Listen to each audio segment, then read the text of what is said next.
30년 120억 유로.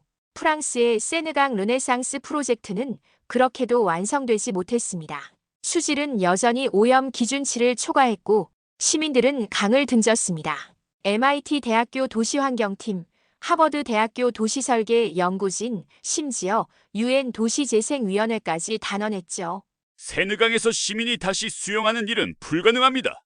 그러나 그 순간 고작 2년 6개월 만에 도시를 되살린 청계천이 프랑스 앞에 나타났습니다. 파리의 자존심이 무너졌고 전 세계가 경악했습니다. 지금부터 프랑스가 40년간 못한 걸 2년 반 만에 해낸 청계천의 충격 실화 시작합니다. 이 영상은 실화를 바탕으로 각색되어 제작되었음을 알려드립니다. 프랑스가 40년간 못한 걸 한국은 2년 반 만에 했다고요?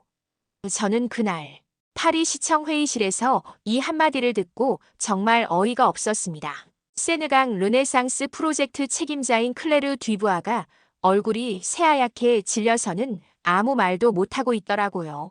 30년 전부터 시작된 세느강 정화 프로젝트였습니다. 매년 수억 유로씩 쏟아부었죠. 하지만 결과는 참담했어요. 공사는 끝없이 지연됐고 예산은 천문학적으로 불어났습니다. 시민들은 이미 포기한 상태였어요. 또 지연입니다. 환경부에서 승인이 안 났다네요. 담당자가 말할 때마다 클레르의 얼굴이 일그러졌죠. 벌써 세 번째 연기였거든요. 그런데 한국의 청계천은 어땠을까요? 2003년에 시작해서 2005년에 완공됐습니다. 고작 2년 반이었어요. 더 충격적인 건 완공 후 시민 만족도가 80%를 넘었다는 거였습니다. 클레르는 그 자리에서 경질 위기를 맞았죠. 언론은 연일 조롱했어요. 30년간 뭘 했냐는 비난이 쏟아졌습니다. 르피가로 신문 일면에는 무능한 공무원들이라는 제목이 대문짝만하게 박혔어요. 저도 그 회의실에서 지켜보면서 정말 답답했습니다. 클레르가 책상을 주먹으로 치면서 소리를 지르더라고요. 도대체 뭐가 문제란 말인가? 하지만 아무도 답을 주지 못했어요. 왜 이런 일이 벌어진 걸까요? 유럽은 정말 혁신에 실패한 걸까요? 관료주의 때문일까요? 아니면 우리의 자만 때문일까요? 프랑스는 한때 세계 최고의 토목 기술을 자랑했잖아요. 에펠탑도 우리가 만들었고 수에즈 운하도 우리 기술이었는데요. 프랑스 정부는 급했습니다. 대통령까지 나서서 긴급 대책을 논의했어요. 엘리제궁에서 열린 비상회의는 새벽 3시까지 이어졌죠. 그리고 내린 결론은 충격적이었습니다. 직접 가서 배워오라는 거였어요. 프랑스 정부가 공식적으로 한국의 머리를 숙인 순간이었습니다. 바로 그때 클레르에게 마지막 기회가 주어졌죠. 서울로 가서 청계천의 비밀을 파헤치라는 임무였습니다. 프랑스의 자존심을 걸고 말이에요. 사실 이런 일이 벌어질 줄 누가 알았겠어요? 프랑스가 아시아의 작은 나라에게 도움을 청하게 될 줄 말이죠. 하지만 현실은 냉혹했습니다. 선진국의 자존심을 버리고라도 살아남아야 했어요. 클레르는 그날 밤 잠을 이루지 못했습니다. 평생 프랑스 기술의 우월성을 믿어왔는데 이제는 그 믿음이 흔들리고 있었어요. 아내 마리에게 전화를 걸었습니다. 여보, 정말 모르겠어요. 우리가 뭘 놓친 걸까요? 마리는 다독였지만 클레르의 마음은 무거웠죠. 프랑스의 미래를 지키기 위해 적국을 배우겠습니다. 클레르가 이렇게 말했을 때 저는 정말 놀랐어요. 그동안 한국을 무시하던 클레르가 이런 말을 하다니요. 하지만 상황이 절박했죠. 세느강 프로젝트가 실패하면 클레르뿐만 아니라 프랑스 토목업계 전체가 무너질 판이었거든요. 적국이라니 클레르. 한국은 우리 동맹국 아닌가요? 동료가 말했지만 클레르의 표정은 굳어 있었어요. 사실 프랑스 엘리트들에게 한국은 여전히 배울 게 없는 나라였거든요. 정부에서 비밀리에 클레르를 서울에 파견하기로 했습니다. 언론에 알려지면 큰 문제가 될 수 있었어요. 프랑스가 한국에 굴복했다는 식으로 보도될 게 뻔했거든요. 프랑스 팀 12명이 구성됐습니다. 클레르를 비롯해 최고 수준의 엔지니어들이었죠. 하지만 모두들 냉소적이었어요. 한국에서 뭘 배우겠다는 거지? 이런 반응이 대부분이었습니다. 샤를드골 공항에서 출국하는 날이었어요. 클레르는 아내 마리와 작별 인사를 나누고 있었습니다. 꼭 성공해서 돌아와 마리가 말했지만 클레르의 얼굴은 어두웠죠. 솔직히 말해서 기대하지 않아요. 클레르가 동료들에게 말했습니다. 하지만 우리에게 선택의 여지가 있나요? 모든 게 마지막 발악 같았어요. 12시간의 비행이 시작됐습니다. 기내에서 클레르는 청계천 자료를 다시 한번 살펴봤어요. 하지만 여전히 이해할 수 없었습니다. 이 작은 개울이 뭐가 그렇게 대단하다는 거지? 팀원 중 하나가 말했어요. 클레르, 혹시 우리가 놓친 게 있을까요?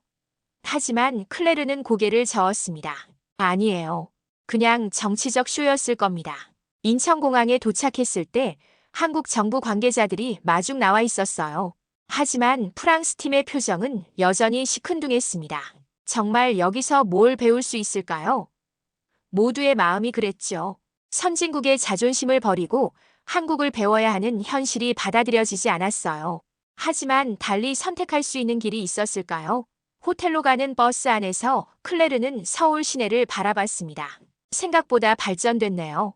동료가 말했지만 클레르는 여전히 회의적이었어요. 겉모습만 그럴듯한 거죠. 내부는 다를 겁니다. 하지만 마음 한구석에서는 불안감이 엄습했어요. 혹시 정말로 한국이 무언가 특별한 걸 가지고 있는 건 아닐까요? 작은 도랑이네요. 이게 세계 표준이라고요. 클레르가 청계천을 처음 보며 비웃듯이 말했습니다. 저는 그 순간 정말 민망했어요. 프랑스 팀 전체가 실망한 표정이었거든요. 청계천의 첫인상은 그들에게 충격이었습니다. 하지만 좋은 쪽이 아니라 나쁜 쪽으로 말이에요. 도심이야기라고는 찾아볼 수 없군요. 클레르의 동료가 혀를 차며 말했어요. 세느강의 우아함과는 비교할 수 없습니다. 프랑스 팀은 청계천을 보며 조롱했습니다. 그때 한국 엔지니어 민준이 나타났어요. 30대 중반의 젊은 엔지니어였죠. 안녕하세요. 서울시 청계천 보건사업단의 박민준입니다. 민준이 인사했지만 클레르의 반응은 차갑기만 했어요. 이렇게 단순한 구조물로 뭘 설명하겠다는 겁니까? 클레르가 퉁명스럽게 물었습니다. 민준은 웃으며 답했어요. 외관보다는 시스템을 보시면 됩니다. 하지만 클레르는 여전히 회의적이었죠. 시스템이요? 물이 흐르는 게 뭐가 특별합니까? 민준이 태블릿을 꺼내며 기술 시연을 시작했습니다. 먼저 우리 수질 관리 시스템을 보시죠. 하지만 프랑스 팀은 관심 없다는 표정이었어요. 우리도 이런 건 다 알고 있습니다. 클레르가 시큰둥하게 말했어요. 그 순간 민준과 클레르 사이에 팽팽한 긴장감이 흘렀습니다. 정말 그러실까요? 민준이 도전적으로 물었어요. 클레르는 당황했습니다. 이런 식으로 맞서는 한국인을 본 적이 없었거든요. 뭐라고요? 제가 질문을 하나 드리겠습니다. 세느강은 왜 아직도 수영을 할 수 없나요? 민준의 질문에 클레르는 할 말을 잃었어요. 사실이었거든요. 수십 년간 정화 작업을 했지만 세느강은 여전히 수영하기에는 위험했습니다. 그건 복잡한 문제입니다. 클레르가 얼버무렸어요. 청계천은 완공 1년 만에 물고기가 돌아왔습니다. 민준이 말했죠. 지금은 30여 종의 물고기가 살고 있어요. 프랑스 팀의 표정이 조금씩 변하기 시작했습니다. 그건 우연이겠죠. 클레르의 동료가 말했지만 확신이 없어 보였어요. 민준은 계속 설명했습니다. 아름다움보다 시스템이 중요한 시대가 온 게 맞습니다. 시민들이 원하는 건 예술품이 아니라 살아있는 도시거든요. 이 말에 클레르는 순간 말문이 막혔어요. 전곡을 찔린 기분이었죠. 수질, 홍수, 생태계까지.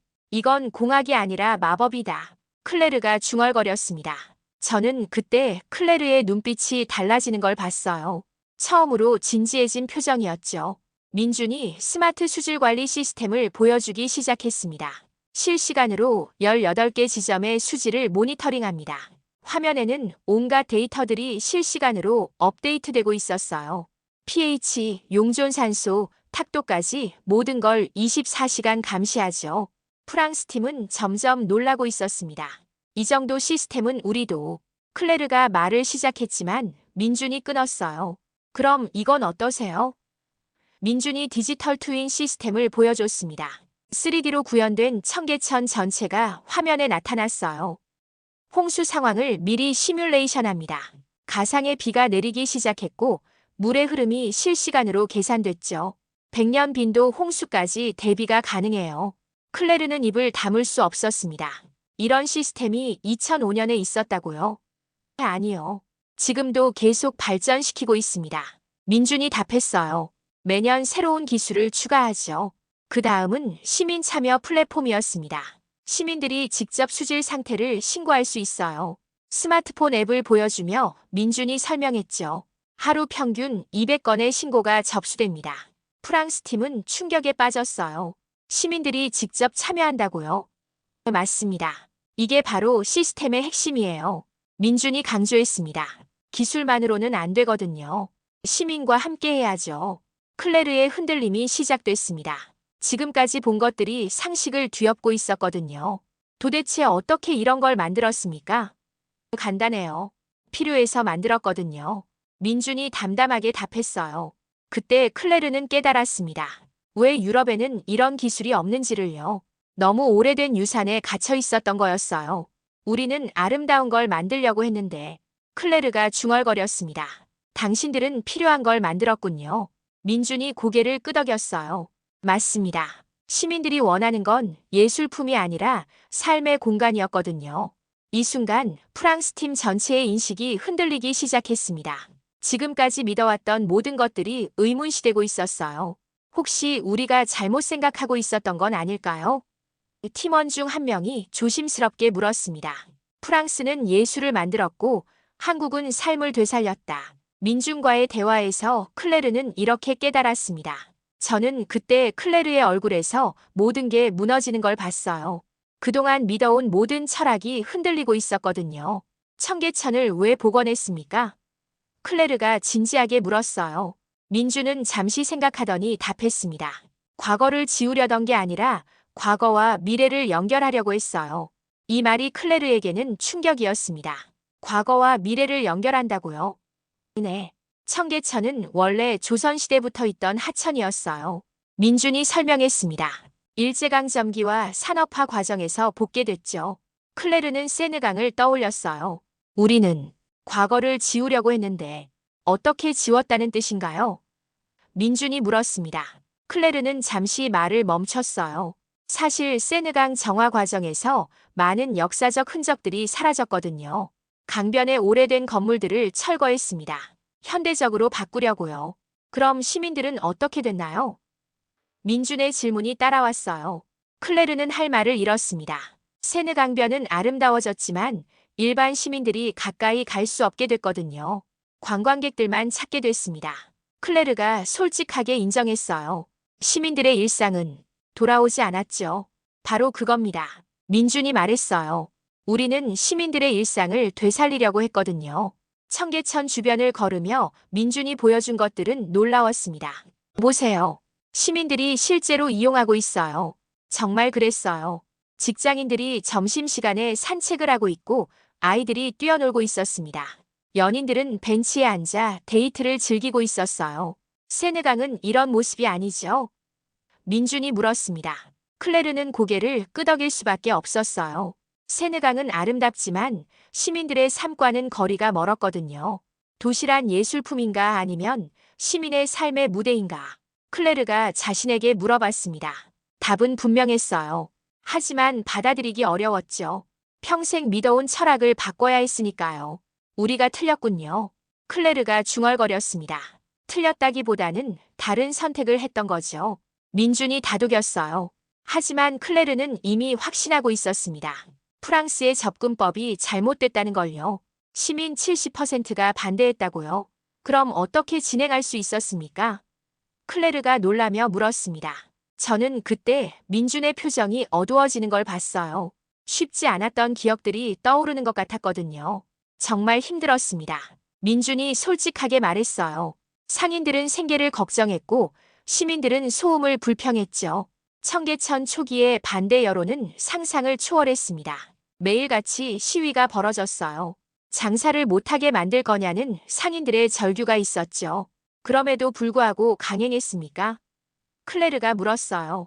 강행이라기보다는 민준이 말을 고르며 답했습니다. 설득의 과정이었죠. 하지만 시간이 많지 않았어요. 시장의 공약이 2년 반이었거든요. 민주적 토론으로는 절대 불가능한 시간이었죠. 그럼 어떻게 했습니까? 일단 시작했습니다. 민준이 담담하게 말했어요. 반대하는 사람들에게는 대안을 제시했고요.